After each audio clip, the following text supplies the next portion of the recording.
Hi guys, তো দেখতেই পাচ্ছেন। তো এই ফুলগুলো অ্যাকচুয়ালি দিল্লির প্রোডাকশন হয় এগুলো। তো দিল্লির প্রোডাকশনের মাল হয় এগুলো, কিন্তু আমাদের এই সাইডে তো দিল্লি থেকে মাল আনানো অত সহজ না। তার জন্য আমরা নিজস্ব প্রোডাকশন শুরু করেছি। তো এটা আমার বাড়ি, আমি বাড়িতে এনে নিজে একটু সেলাই করছিলাম, দেখছিলাম কেমন লাগে। তো এর আগেও গেছে অনেক রকম মাল, কিন্তু এই মালটা একটু বড় সাইজে করেছি এবং বেটার দেখতে লাগছে, আশা করছি আপনাদেরও মনে হবে। তো পুরোটা করা আছে রোপ দিয়ে। তো যারা যারা এই ধরনের মাল করতে চান অবশ্যই যোগাযোগ করুন। হাইট রেখেছি আমরা 4 ফুট হাইট রেখেছি এন্ট্রিতে, অথবা আপনারা স্টেজের দুপাশে দুদিকেই বসাতে পারেন। আর রোপের কি ব্রাইটনেস দেখতেই পাচ্ছেন। আমরা এটা কাপড় লাগিয়ে দিচ্ছি একটা, এবং একটা কাপড় ফ্রি দিচ্ছি, মানে যাতে আপনারা কাজ করতে পারেন।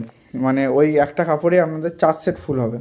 তো দেখতেই পাচ্ছেন ফুলগুলো কি সুন্দর। তো ফুলগুলো আপনারা অর্ডার দিন, এবং খুব সুন্দর একদম, মানে দূর থেকে দেখাচ্ছি কীরকম দেখতে লাগছে, বিউটিফুল জায়গা বলে। তো খুব সুন্দর, রাতের বেলায় বুঝতে পারবেন এটা আমার বাড়ি, তার জন্য আমি বাড়িতে ভিডিও করলাম। যারা যারা অর্ডার দিতে চান অর্ডার দিন।